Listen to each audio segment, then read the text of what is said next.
Have you ever woken up in the middle of the night but couldn't move? Your chest feels heavy, your throat is locked, your body refuses to obey. You want to scream, but the sound never comes out.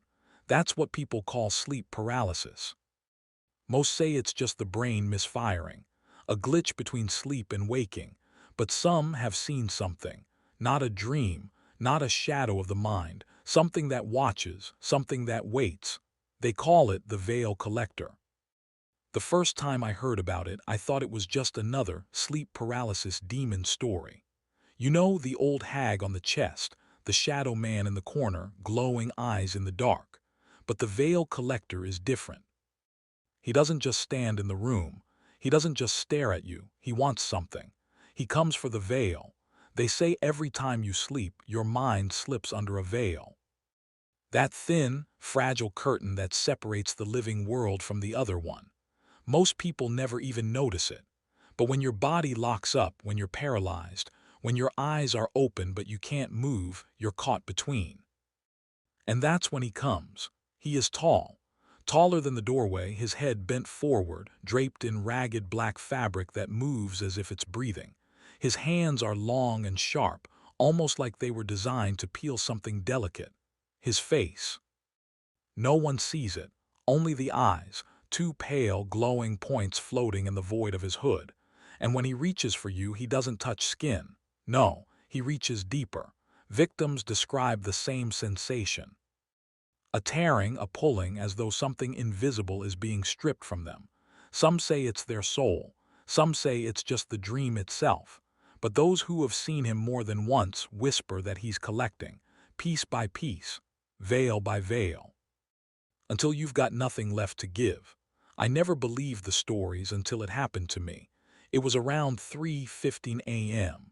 I woke up to the sound of scratching, not outside my window, no. It was inside my room. I tried to turn my head, but my neck was frozen. My arms pinned, my legs locked. That's when I knew, sleep paralysis. But then I saw him. At first I thought it was just the shadow of my closet door, a trick of the dark. But the shadow bent forward. It leaned closer. Two pale eyes flickered open in the blackness, and I knew I wasn't imagining it. The room felt heavy, the air pressed against my chest, and slowly his hand reached out. Long, bone-thin fingers stretching toward my face. I couldn't move. I couldn't scream, but I felt it. Not his touch. Something deeper, like a hook sliding into my mind, snagging onto something I couldn't see. And then he pulled. The world around me shimmered like thin fabric being tugged at. The shadows bent. My vision blurred. And for one terrifying moment I saw another place. A gray, endless field. Figures standing far away, motionless, watching. Each one with hollow eyes. And behind me his whisper, another veil removed. When I finally woke, I shot upright, gasping for air. My body drenched in sweat, my chest aching like I'd been crushed. I told myself it was just a nightmare, just hallucinations. But then I noticed something. The mirror on my wall was cracked. From the inside, I tried to forget it, tried to convince myself it wasn't real, but it kept happening. The next week again at 3 a.m. The same paralysis, the same shadow, the same pulling sensation. Only this time, when he tore at the veil, I stayed longer in that gray field. The figures were closer now. I could see their faces. Pale. Empty, mouths slightly open as if mid-scream, but silent. They weren't strangers. I recognized one. It was my grandmother. She died when I was a kid, and next to her someone else. My best friend from high school, still alive. At least I thought he was. Every night the veil collector came. Every night he tore another piece away. And every time the figures in that other place grew clearer, closer. I stopped sleeping. I tried everything, lights on, sleeping pills, prayers, even staying at a friend's house. But it didn't matter. Wherever I went, he followed.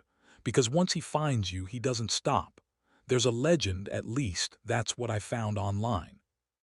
Some obscure forum where people share paralysis experiences. Buried in the threads, one user wrote, "He comes 7 times, 7 veils to tear, each one weaker than the last. By the seventh, you're no longer hidden. And when the veil is gone completely, you belong to him. Most ignored the post. Just another creepypasta, they said. But me, I'm on number 6. Last night he came again.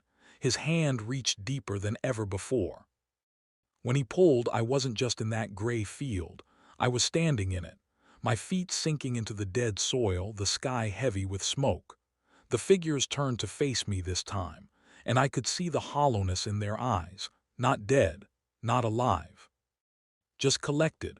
Behind them in the far distance I saw him, not the shadow that visits my room but his true form, vast, towering, cloaked in thousands of veils, fluttering like torn fabric in a wind that didn't exist. Every veil a person, every veil a soul, and soon mine would join them. I woke up screaming. I tried to run to the bathroom to look in the mirror, but when I did, I barely recognized myself. My face looked thinner, paler, like something had been scraped away. My eyes darker as if they were already fading. I don't know how many nights I have left. Maybe 1, maybe 2, but I can feel it. The final veil slipping. The collector is close. I don't even have to be asleep anymore. I see him in the corners now, in reflections, in the dark patch on my ceiling, waiting. And if you ever wake up in the night unable to move, and you see 2 pale eyes watching you from the dark, don't blink. Don't look away, because once he starts pulling, he'll never stop, and the next veil he takes could be yours.